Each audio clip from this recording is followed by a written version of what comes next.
সবুজ চত্বরে এখন আর মুক্ত বাতাসের খোঁজ মেলে না। সেখানে এখন কেবলই ক্ষমতার নগ্ন আস্ফালন আর আধিপত্য বিস্তারের এক দম বন্ধ করা পলিটিক্যাল থ্রিলার চলছে। জুলাইয়ের রক্তক্ষয়ী গণ অভ্যুত্থানের পর যে নতুন বাংলাদেশ এবং বৈষম্যহীন ক্যাম্পাসের স্বপ্ন নিয়ে ঢাকা বিশ্ববিদ্যালয়ে নতুন করে সেজে ওঠার কথা ছিল, তা আজ এক ভয়ঙ্কর দলীয়করণের কালোথাবায় পিষ্ট হতে চলেছে। সোমবার 11 মে 2026 ঢাকা বিশ্ববিদ্যালয়ের রাজনীতিতে আছড়ে পড়ল আরও একটি বিশাল ঢেউ। বিশ্ববিদ্যালয়ের প্রক্টর অধ্যাপক সাইফুদ্দিন আহমেদের আকস্মিক পদত্যাগের রেশ কাটতে না কাটতেই এবার সহকারী প্রক্টরের দায়িত্ব থেকে সরে দাঁড়ালেন জুলাই আন্দোলনের অন্যতম সাহসী এবং লড়াকু চরিত্র শেহরিন আমিন ভূঁইয়া মোনামি। বেলা 11টার দিকে সামাজিক যোগাযোগ মাধ্যম ফেসবুকে দেওয়া এক আবেগঘন এবং ইঙ্গিতপূর্ণ পোস্টে তিনি নিজের পদত্যাগের বিষয়টি আনুষ্ঠানিকভাবে নিশ্চিত করেন। কিন্তু কেন?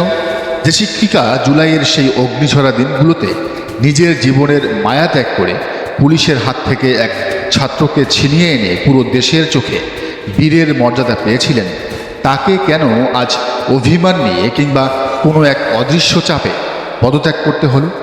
এর নেপথ্যে লুকিয়ে আছে ঢাকা বিশ্ববিদ্যালয়ের প্রশাসনিক ভবনে চলা এক ভয়ঙ্কর নোংরা রাজনীতি এবং ক্ষমতার পালাবদলের এক অশুভ ব্লুপ্রিন্ট।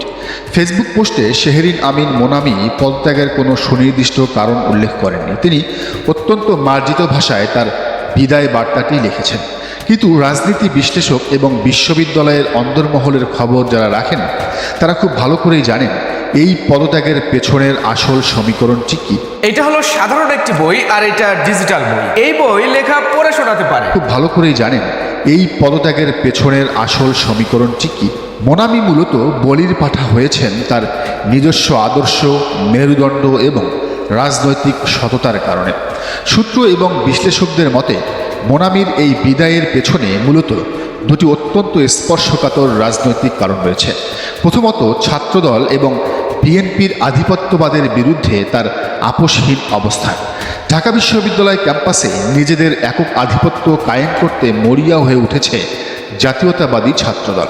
ডাকসু নির্বাচনকে কেন্দ্র করে ছাত্রদলের সেক্রেটারি নাসির উদ্দিন নাসিরের সাথে মোনামির এক তীব্র বাগবিতণ্ডা হয়। মোনামি কোনোভাবেই ক্যাম্পাসে ছাত্রদলের পেশিশক্তি এবং সন্ত্রাসের রাজত্ব মেনে নিতে রাজি ছিলেন না।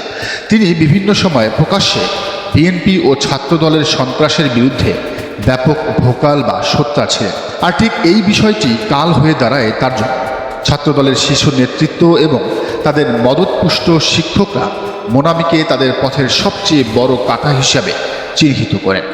দ্বিতীয়ত এবং সবচেয়ে বিস্ফোরক কারণটি হল ছাত্র শিবির এবং জামায়াতে ইসলামের প্রতি মোনামির কথিত সিম্প্যাথি বা সমর্থন।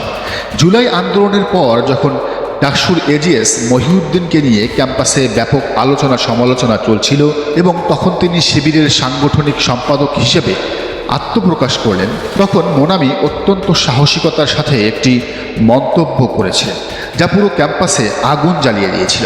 তিনি বলেছিলেন, আমার ছাত্র মহি যদি শিবির হয় তবে শিবির অবশ্যই ভালো। বর্তমানের চরম মেরুকরণের রাজনীতিতে যেখানে বিএনপি এবং ছাত্রদল তককে তককে আছে কিভাবে জামাত শিবিরকে কোণঠাসা করা যায়, সেখানে একজন সহকারী প্রক্টরের মুখে শিবিরের এমন প্রকাশ্য প্রশংসা তারা কোনোভাবেই মেনে নিতে পারে। মোনামির এই পদত্যাগের চিত্রনাট্যটি পূর্ণতা পায় ঢাকা বিশ্ববিদ্যালয়ের শীর্ষ প্রশাসনে আসা নতুন পরিবর্তনের মাধ্যমে। বর্তমানে ঢাকা বিশ্ববিদ্যালয়ের উপাচার্য তথা ভিসি নিজেই বিএনপির কেন্দ্রীয় শিক্ষা সম্পাদক। তিনি বিএনপির একজন তৃণমূলের কর্মী। আর অধ্যাপক সাইফুদ্দিন আহমেদের পদত্যাগের পর নতুন যাকে প্রক্টর হিসেবে নিয়োগ দেওয়া হয়েছে তিনি হলেন ঢাকা বিশ্ববিদ্যালয়ের বিএনপিপন্থী শিক্ষকদের সংগঠন সাদা দলের একটি অনুষদের আহ্বায়ক এবং কট্টর বিএনপি সমর্থক। অর্থাৎ ঢাকা বিশ্ববিদ্যালয়ের ভিসি থেকে শুরু করে প্রক্টর পুরো প্রশাসনিক কাঠামোটি এখন সরাসরি বিএনপির রাজনৈতিক এজেন্ডা বাস্তবায়নের একটি সেন্টারে পরিণত হয়েছে। এমনকি ঢাকা বিশ্ববিদ্যালয়ের একটি হলের সিকিউরিটি গার্ডকেও ঢাকা মহানগরে পদ দিয়েছে ছাত্রদল। এই কট্টরপন্থী বিএনপি বলায় কোনোভাবেই চাইছিল না যে মোনামির মতো একজন স্বাধীনচেতা ছাত্রদলের সমালোচক এবং জামাতপন্থী শিক্ষক হিসেবে পরিচিত কেউ সহকারী প্রক্টরের মতো কোনো গুরুত্বপূর্ণ পদে বসে থাকুন। তাকে এই পদ থেকে সরিয়ে দেওয়াটা ছিল তাদের দলীয়করণ প্রক্রিয়ার একটি অবশ্যম্ভাবী অংশ। চরম এই মানসিক এবং রাজনৈতিক চাপের মুখে 11 মে বেলা 11টায় মোনামি তার ফেসবুকে যে পোস্টটি করেন তা শুধু একটি পদত্যাগপত্র নয়, এটি মূলত নতুন বাংলাদেশের স্বপ্নভঙ্গের এক নীরব দস্তাবেজ। তিনি অত্যন্ত বিনয়ের সাথে লেখেন, শিক্ষকতা পেশার 7 বছরে কখনো প্রশাসনিক দায়িত্ব নেওয়ার কোনো ইচ্ছা তার ছিল না। এর আগে বিইউপি, জগন্নাথ বিশ্ববিদ্যালয় এবং ঢাকা বিশ্ববিদ্যালয়ে শিক্ষকতা করলেও ক্ষমতার মোহ তাকে কখনোই স্পর্শ করেনি। কিন্তু 2024 সালের 28 আগস্ট এক বিশেষ প্রেক্ষাপটে তৎকালীন প্রক্টর সাইফুদ্দিন আহমেদের ফোন পাওয়ার পর তিনি এই দায়িত্বটি নিতে আগ্রহী হয়ে ওঠেন। যে নতুন বাংলাদেশের স্বপ্ন দেখে তিনি এই কণ্টকাকীর্ণ পথে পা বাড়িয়েছিলেন, সেই বাংলাদেশ আজ কোথায়? সাবেক প্রক্টর সাইফুদ্দিন আহমেদের প্রতি শ্রদ্ধা জানিয়ে তিনি লেখেন, গত 2টি বছর আমি সাইফুদ্দিন স্যারের কাছে শিখেছি কিভাবে একজন প্রক্টরকে অতিমানব মাত্রার ধৈর্য ধরতে হয়, উত্তপ্ত পরিস্থিতি কিভাবে হাসি মুখে নির্বিকার থেকে ট্যাকেল দিতে হয়, আর সর্বোপরি কিভাবে নিজের আত্মসম্মান সমুন্নত রাখতে হয়। মোনামি অত্যন্ত গর্বের সাথে জানান যে ক্ষমতা থাকা সত্ত্বেও তারা শিক্ষার্থীদের উপর কোনো আধিপত্য খাটাননি, বরং ক্ষমা ও মমতায় তাদের আগলে রেখেছিলেন।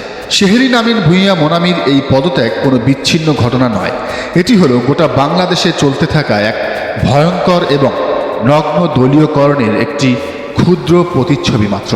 রাজনৈতিক বিশ্লেষকরা অত্যন্ত গভীর উদ্বেগের সাথে সতর্ক করে বলছেন, বিএনপি এখন দেশের প্রতিটি রন্ধ্রে রন্ধ্রে নিজেদের একচ্ছত্র আধিপত্য বা হেজিমনি প্রতিষ্ঠা করতে মরিয়া হয়ে উঠেছে।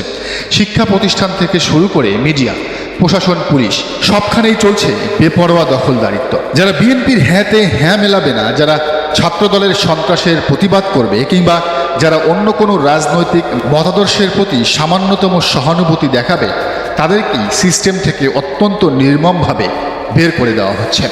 ঢাকা বিশ্ববিদ্যালয়ের মতো একটি স্বায়ত্তশাসিত এবং দেশের সর্বোচ্চ বিদ্যাপীঠ, যা কিনা সব গণতান্ত্রিক আন্দোলনের সূতিকাগার, সেখানে আজ ভিন্ন মতের কোনো স্থান নেই। ভিসির চেয়ার থেকে শুরু করে প্রক্টরের দপ্তর, সব কিছুই যদি একটি নির্দিষ্ট রাজনৈতিক দলের কার্যালয়ে পরিণত হয়, তবে সাধারণ শিক্ষার্থীরা কোথায় যাবে?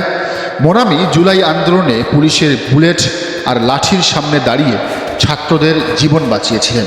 তিনি ছিলেন বৈষম্য বিরোধী ছাত্র আন্দোলনের এক জীবন্ত প্রতীক। কিন্তু সেই শেহরিন আমিন মোনামিকেই আজ রাজনীতির নোংরা খেলায় হেরে গিয়ে বিদায় নিতে হবে। বিএনপির এই আগ্রাসী এবং একরোখা দলীয়করণের ফল দেশের জন্য কখনোই ভালো কিছু বয়ে আনবে না। শিক্ষাঙ্গনে দখলদারিত্বের এই বিষবাষ্প যদি এখনই রোধ করা না যায়, তবে জুলাইয়ের শহীদদের রক্তে কেনা এই নতুন বাংলাদেশ খুব শিগগিরই এক নতুন স্বৈরাচারের জন্ম দেবে, যার মাসুল গুনতে হবে গোটা জাতি। শেহরিন আমিন মোনামির পদত্যাগ আজ সেই আসন্ন বিপদের এক ভয়ঙ্কর অশনি সংকেত। দর্শক, বিষয়টিকে আপনি কীভাবে দেখছেন জানান মন্তব্যের ঘরে। আর এই চ্যানেলে নতুন হলে অবশ্যই সাবস্ক্রাইব করে বেল আইকনটি বাজিয়ে রাখুন।